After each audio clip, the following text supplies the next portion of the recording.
Today I wanted to focus on a question I found on Quora, that is, what is a dead giveaway that a person is an INFJ? I wanted to look at some of the answers, and to see if I agree with them, or whether I have anything else to add. The first answer starts with that we have trust issues, that we reveal very little about ourselves, and we only reveal it to a few people that we really believe in, and we have to build a high level of intimacy with these people. I do agree with this point. I don't tend to share much about myself with many people at all. I tend to stay on the surface level, because I know that the world inside of my head can be quite difficult for other people to understand. I only have 2 people in my life that I will share deeper parts of me, and they are my partner and my mum. The next point is that we are one of the best listeners between the 16 types, if not the best. I can't speak for this completely because I haven't analysed this for anybody else. I know that I am a good listener. I often have people when I'm out and about, well, mainly before the lockdown, coming up to me when I'm on the bus and sharing stories with me, just wanting to have a chat because they can tell that I'm quite good at listening. So I know I am a good listener, but I can't speak for whether I am one of the best. The next point is that we have a messy space but an organised mind. I definitely agree with this as well. My external environment, the desk around me, isn't necessarily the tidiest. I have piles of things, mainly notebooks and notes, and things dotted around that I know where they are, but I wouldn't class it as tidy as such. But then inside my head, everything's organised like files on a computer. I know where everything is, I know where to find it. That's where I tend to keep my focus. I'd say that's because I have an introverted perception function first, NI, rather than an extroverted one like NE or SE. They're probably more prone to having a tidy environment around them instead. The next point is that we can blend very well with all different types of personalities by adjusting ourselves in different group circles. This is a very common idea for INFJs, that we are like a chameleon. Again, I agree with that. I can very quickly assess a situation when I'm around people as to whether they'll be able to understand the depth that I can go into, or whether it's best to just stick with more surface level topics. And I adjust my personality slightly to make sure that they see the sides that they'll be able to understand more than the sides that they won't. The next point is that we can be very sensitive to critics and very stubborn if we think we're right. I wouldn't say this was right all the time. I think criticism from people that I'm not really interested in their opinions doesn't bother me, but if I got criticised by someone that was close to me, a family member or a friend for example, that would bother me more. And yes, I know I can be very stubborn if I think I'm right. My ENTJ partner and I tend to disagree on who's the most stubborn. He thinks I am and I think he is. I know I am definitely stubborn when I have something that I stand firm on and believe to be right, and nothing will change my mind on that. The next point is that we like to avoid confrontation and conflict. I definitely agree we do. Mainly because people just tend to say things that hurt the other person. They aren't in a calm state where we can just have an adult conversation about the issues that have arisen. In confrontation or conflict situations, people just tend to try and one-up each other with who can say the most hurtful thing. I don't see that as a very nice way of dealing with issues. I'd much rather everybody walk away and come back when they're calm, and then we can deal with this properly and actually resolve the issue. The next point is that we absorb people's feelings and emotions like a sponge. I know this one's a bit more stereotypical of FE, but I do still agree with that. I wouldn't say it's every single emotion, and I wouldn't say it's all the time. I think it's more the strong ones. So if somebody's really, really happy, then I'm likely to catch on to that as well and get happy and excited too. Or if somebody's really angry, I'm likely to pick up on that anger and either get angry myself, or more likely try to figure out what I've done to make them angry and try to avoid them until the anger's dissipated. The next point is that we can hardly remember what we had for lunch yesterday, but we won't forget what you said to us 5 years ago. I know personally I do have a very good memory. I am able to remember things in the short term and the long term. Yes, I definitely won't forget what someone has said to me that hurt me years and years ago. That will stay in my head because I'm likely repeating it over and over again, trying to improve myself so that that doesn't happen again. With me personally, it's things that are important to me that I decide I want to remember. So if I had lunch, I might not necessarily naturally remember what I've had until I think back. But something in the short term, if it's important to me, I will make sure I remember it, like where I've parked my car, for example. The next point is that we have a long love-hate relationship with humanity and people in general. I've always said this, I love humanity but I hate humans. I think it's because humanity as a whole is good. We can do things for the greater good, we can help each other, we can look after each other, but people in general can be very, very selfish. And the individual acts that they do for the selfish reasons that they have often lead to hurt for other people. And that's what I don't tend to like. So people in general I love. I want to help them to become better versions of themselves. But narrowing it down to an individual person and some of the things they've done, some of the choices they've made, some of the actions they've taken, that can lead me to dislike them specifically. The next point is that we are good at understanding what people mean and connecting the dots. I agree with that. It definitely comes from having NI, I think, because we have lots and lots of connections inside our head. And having NI partnered with FE means we are able to read people, so we can understand what they're coming from, reading the non-verbal cues like body language, the way they say things, where they look, that sort of thing, to try and figure out the meaning behind what they're trying to say. And that means that we can often understand people through more than what they only said to us. The next point is that we know more about you than you know about yourself, but we always keep it a low profile, otherwise you might think we're creepy. Yes, this can definitely be true too. Again, going back to the non-verbal cues, the body language, the things that we pick up on, consciously but mostly unconsciously, they can give us a deeper understanding of people, their motivations, their values, more than what they're actually sharing with us through conversation. And I think this can be difficult for people to accept sometimes, that we can see a lot more than what they're actually sharing with us. And it can make people feel uncomfortable at times, so yes, we do definitely keep it to ourselves, unless it is necessary to help them, in which case we may share. The next point is that we have the tendency to be demisexual. I didn't initially know what this meant, but I do agree with it now that I do. It says it's a sexual orientation characterized by only experiencing sexual attraction after making a strong emotional connection with a specific person. So basically, you're not going to find someone attractive unless you've made a connection with them, you've spoken to them, you've shared things with them. You've basically become friends first. And I do definitely agree with this. I've never been able to just look at a person and go, wow, they're attractive. Or celebrities and people in films. My friends when I was at school would say, oh, he's really attractive, what do you think? And I could never see it. I tended to go on that personality a lot more. I like his personality, I like how he looked after her in that case, I like how he shared that at that time, I like that he felt he could be vulnerable. That was more what I found attractive. Though I never realised it was a specific thing for INFJs, but now that I know, it definitely fits in with me. The next point is we can be awkward when receiving compliments, because we think either we don't deserve it, or that the other person is just being polite. I got told off a lot by my partner initially, when we first met, when he'd compliment me and I'd always go, oh yeah, you're just saying that, or yeah, you really don't think so, do you? He had to call me out on it several times because he thought I was calling him a liar. Actually, it's the complete opposite, it's nothing to do with him, it's just that I'm not very good at accepting compliments. I've become a lot better over time, but yeah, I definitely struggled with this initially. I always thought that people wanted something. Must be a deeper reason why they're complimenting me. It can't just be that they think my hair looks nice today. It's got to be more than that. The next point is that the famous INFJ door slam is real. It says that when someone hurts us deeply, we won't confront the person, but will slowly disappear from this person's life. I prefer the term ghosting to door slam. Door slam sounds a little bit abrupt. Like we're going along as if everything's fine and all of a sudden we slam a door in someone's face and never talk to them again. I can't see myself ever doing that. I think even if someone had done something horrible to me, I'd still want to try and see the best in them, to see ways we can work through this, to see how we can grow from it, learn from it, that sort of thing. But I definitely do see myself slowly disappearing from people's lives. I've done that with people in the past. I think because we can be so caught up in our own heads and in seeing the best in other people that only hindsight teaches us that actually this isn't the best relationship to be in. Actually, this person isn't good for us. So as we take time away and as we grow and mature, we can see this more clearly, and then that's where we decide, I'm just going to pull away now.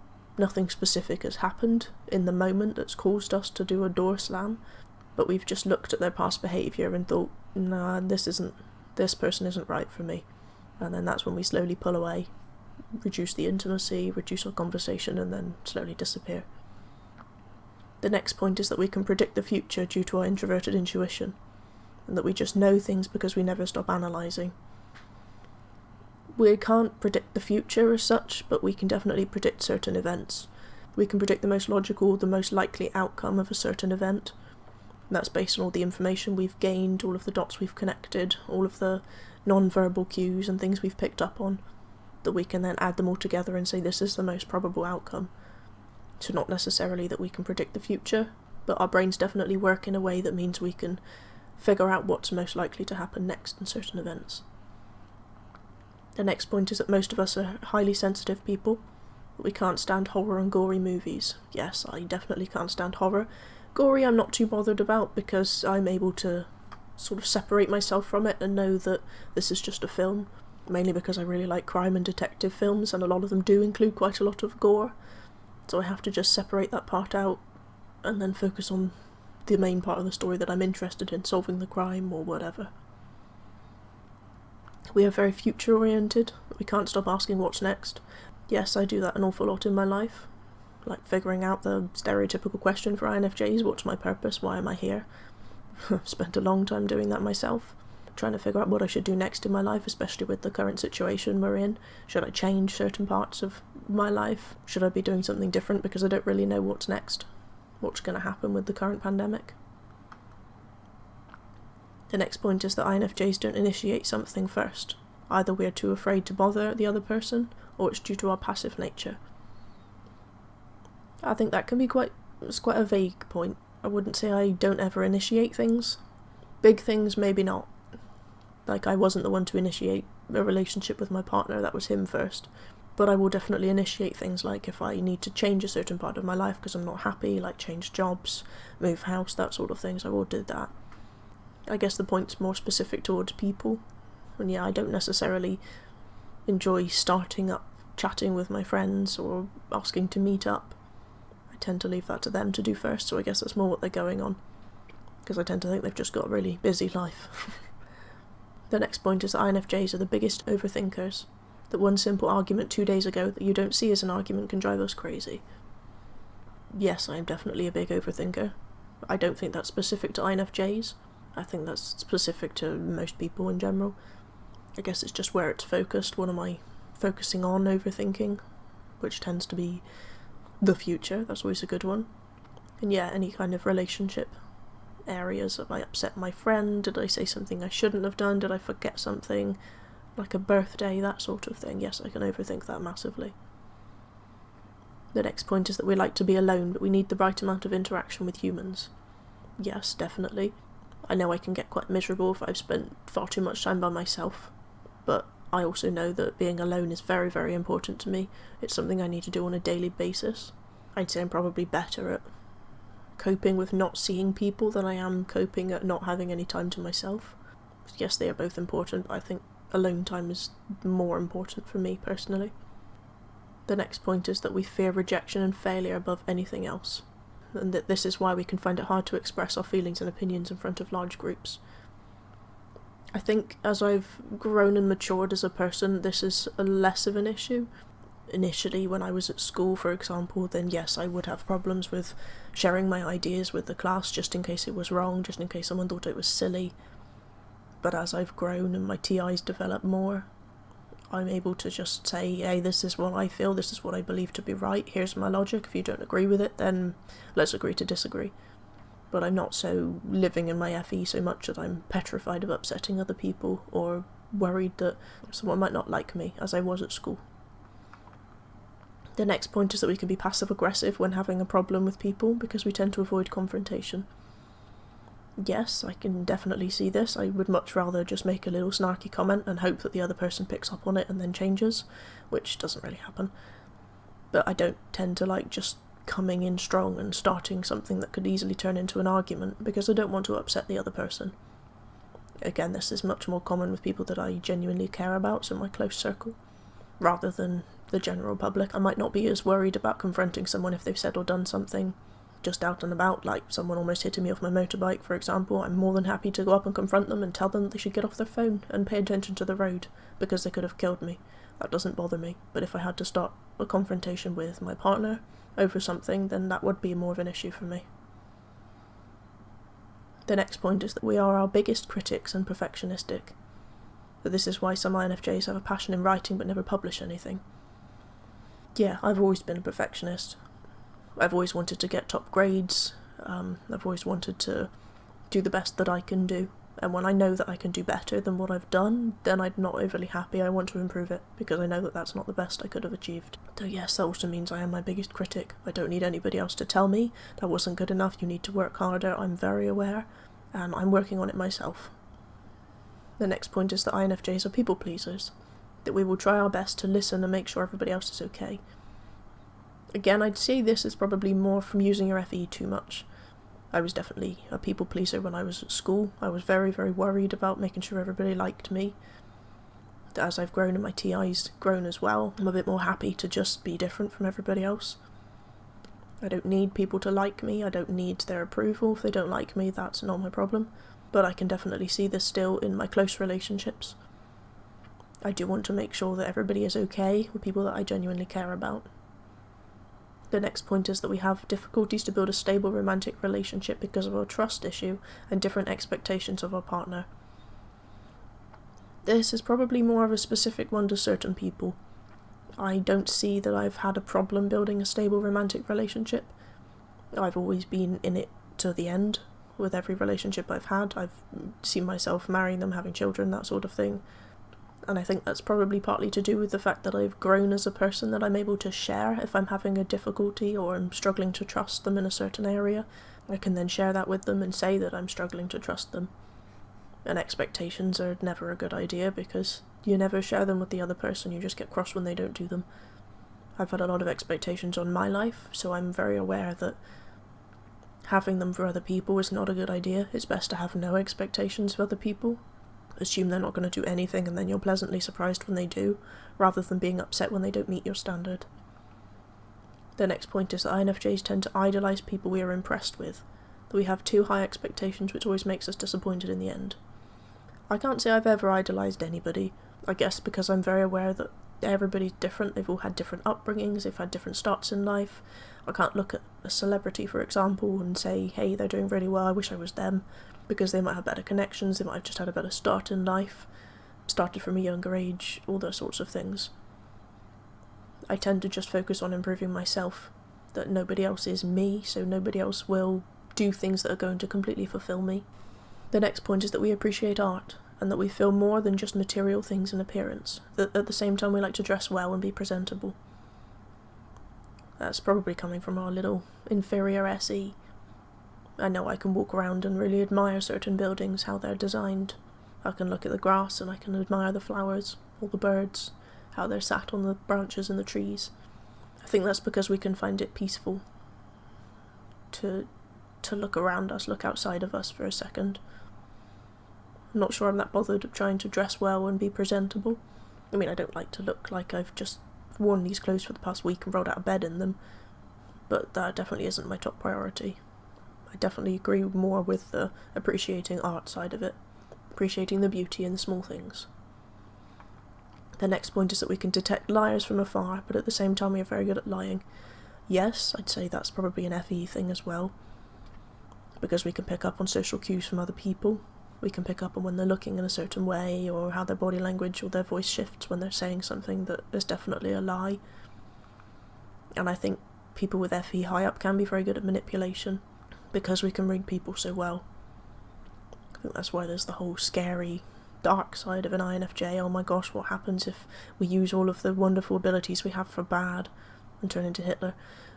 It's interesting to see that, yeah, we can be very good at lying. I choose not to be. I identified that at quite a young age.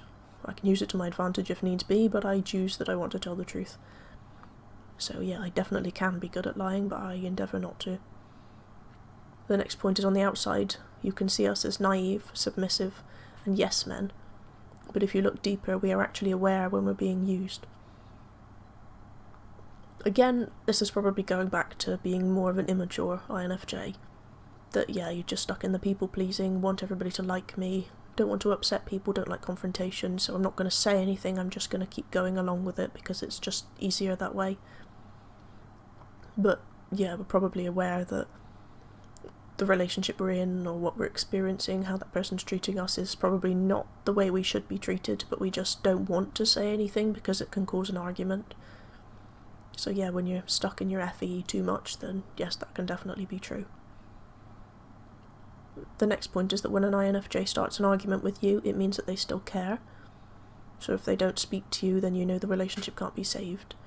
I think that probably goes back to the ghosting or INFJ door slam.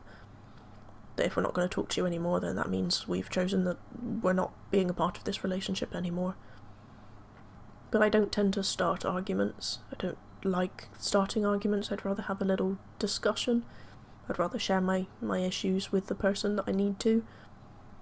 But I don't necessarily want to start an argument because that just ends up hurting both parties, and then it takes a while for us to recover from that. The next point is that due to our stubbornness, we're very good at giving silent treatment. Again, I've experienced that from other people, giving me silent treatment as a way of punishing me, and I definitely don't want to do that to anybody.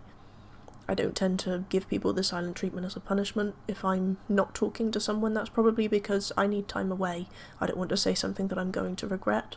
I need time to process my emotions, how I'm feeling, what I need to say about the topic, so I'd rather pull myself away and then come back more composed. I wouldn't give silent treatment, I don't think that's fair. The next point is that we are aware when someone is being manipulative, because we know how to be manipulative as well. I said this earlier, that we are very good at being manipulative. Again, it's an FE thing, I think, probably coupled with NI, and how we can pick up on so many different connections as well. That yeah, we can probably see that other people are because we are good at it. So we can identify that they're doing the same behaviour that we know how to do ourselves. The next point is that we make a judgment very quickly towards other people. This is quite a vague one again, towards people based on what they're clothing, based on their actions, based on their personality, based on whether we want to talk to them. Personally, I tend to make a judgment based on their actions. So if I can see someone shouting and hitting a child in the middle of the street, I'm probably going to judge them as not the world's best parent. Or if someone picks something up that I've dropped and walks up to me, hands it to me, I might judge that as potentially they could be a nice person. The judgments I make in the moment, I don't tend to base the rest of my future interactions on that. That doesn't mean that I'm never going to talk to that person again, or I'm going to trust them with my life history. It's just a little assertion that I make in the moment of, nah, this could work, or no, I think I'll avoid this person. But I'll always give them the benefit of the doubt. I'll always, if they come up to me again tomorrow, then tomorrow's a new day. I don't tend to use it as written in stone, I guess. The next point is that if we're not mature enough, we have a tendency to fall into depression. I think that's probably a little, not a really pleasant way of putting that, because that doesn't mean that someone that has depression is not mature. I don't think that's fair. Depression can come from many different things. I mean, so many people are depressed at the moment because of the pandemic that we're in, because they can't see people, they can't do things they normally used to do, they can't go to that little cafe and enjoy coffee like they did every Tuesday afternoon. They can't just pop to the library to get some books, they can't just go for a wander around store. They're stuck with people in their house. It's bad for extroverts because they can't get out the house and go and visit places, and it's bad for introverts because we're stuck with everybody else in the house too. I don't think it's related to being mature. I think we're always going to put high standards upon ourselves, and if we don't meet those and we don't see ourselves as having any purpose or worth in life, then I think that can easily turn to depression, regardless of whether you're unhealthy or healthy, immature or very mature. It's something that's just a part of us INFJs. I don't think that's ever going to change. So I wouldn't necessarily say it's due to being mature or not. The next point is that those who know us only on the surface will say that we're nice and bubbly, but those who know us deeper think that we're prone to negative thinking. Those that know us very well won't see human personalities the same again. Again, I can't completely speak because I haven't asked anyone about this, but yeah, I'd say that based on that being a social chameleon thing again, we tend to just stick in the nice and bubbly, happy stage with most people. We don't go on that deeper level, we don't share our deep dark thoughts, feelings about the world, things we want to change, what's your view on X, Y and Z. We don't tend to share that with most people because we know that they won't be comfortable with it. So yeah, they might just think that we're just nice, bubbly, maybe a bit quiet at times. I know I got that a lot at school. People would get very confused when I had a quieter day. Why are you quiet today? What's wrong with you? That sort of thing. Just because that wasn't the persona that I gave off normally. I was happy and bubbly. So then when I had a day where I just needed a bit of time to myself, then they'd all think I was weird. Yeah, those that know us deeper think we're prone to negative thinking. We're not necessarily prone to negative thinking. We do think negatively at times, yes, but mainly about ourselves. I wouldn't say it's a prone to, because we can easily stop that. We're aware of our thought patterns. We tend to assess them and decide whether we want to do something about it. Yes, I want to change this part of me, so I'm going to listen to all the negative thoughts and then I can change them. Or no, I'm not going to pay attention to them right now because I've got other things to worry about. I can't say about the won't see human personalities the same again. I get it, we're very different. I get it, we're very deep. I get it, we're not like most other people, but I'm not sure if you'll won't see human personalities the same again. I'm not sure about that part. The penultimate point is that empathy is one of our soft spots. If we use it for a good cause, it can help people in need. If not, Stockholm Syndrome could be one of the worst case scenarios. I guess I could see that. Again, going back to a previous point about how we don't like to start confrontational conflict, that we're likely to not want to say anything about our situation if it's bad. We're likely to just go along with it, say, we need to change, we need to grow and like this more. Yet I guess in extreme circumstances, Stockholm Syndrome could work. You grow to love the person, not necessarily kidnapped you, but the person that you shouldn't be in a relationship with, you shouldn't like, that you know deep down you don't like, but you don't see a way out, so you're just going to try and teach yourself, I must like this person. And then the last point is that we can take forever to make a decision because we always weigh the pros and cons carefully. Yeah, I tend to not talk about decisions until I've made them. I tend to not share. I'm just contemplating the idea of so-and-so until I'm days, weeks, sometimes even months into the weighing of pros and cons, writing lists, trying to figure out whether it's a good idea or not, seeing myself doing that in the future, how it would make me feel, the issues I'd come up against. I always like to think of NI as a high-speed train. It fires off into the future to see what it would be like if you'd made that decision. Any issues, the pitfalls that you'll come across, whether you turn out better, worse, and then it comes back and reports back on whether it's a good idea to make that decision or whether you should look at something else. I think that high-speed train does that many, many times when you're trying to come up with an answer to a decision. So yeah, it's not something that I enjoy doing on the fly. Smaller things, yeah, easy peasy, what's for dinner, that kind of thing, I don't mind that as much, but bigger ones that can actually impact my life, I do tend to take a long time to make those decisions. But anyway, I know that was a bit of a longer video. I just thought it would be nice to go through one of the answers to see whether I agree with the points or not, to share my point of view. Anyway, thank you for your time as always.